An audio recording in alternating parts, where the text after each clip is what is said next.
We're convicted domain squatters. The story of the first time we ever got sued. All part of a series of our best, first, worst, and last of building Croc together over the last 5 years while I'm nap trapped in my car. We were sued by our own copycats. And it's actually a friend of a friend. Felt exactly the same. Honestly, we even were getting emails from their own customers complaining about orders, thinking it was us, but it wasn't. It was a nightmare. And what happened was Andrew was sleuthing. This was around the time when we were again going to expand into the US, and we thought that the most important thing is like first movers advantage. So getting to the market first, making sure that the US knew that we were the originals. Side note, no one cares, doesn't matter, don't waste your time trying to rush to be first to market.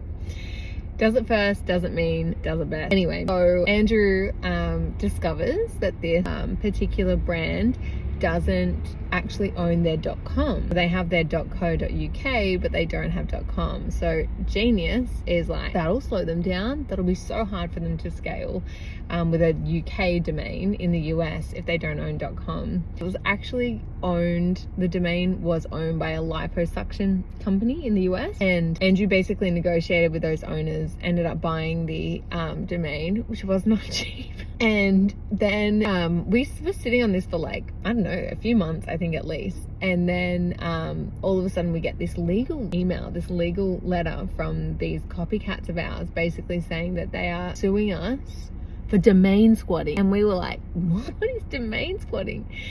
Even though Andrew bought this domain anyway under his mum's name, because she has a different surname, turns out it's completely illegal. You can't own a domain if someone else owns the trademark. So like, for example, just because mcdonalds.com became available as a domain, like let's say they forgot to renew it, you can't just buy it and own it if you don't own the domain. It's called domain squatting, which is hectic. Like, what the hell? You're being taken to court by your copycat? Like, that just is cruel. Like, seems so unfair. So we fought it, thinking, oh, well, this is great. We can go to court. We can present all this evidence of how they copied our brand, how they like ripped us off. I remember getting on a Zoom with one of the founders, and I was trying really hard to be like, really stern, and I just like broke down in tears. Like, I just could not believe we were going to court for this. Anyway, we lost. Got successfully sued by our own copycats. We lost, and then the whole plot twist was they ended up trademarking our brand name in the UK.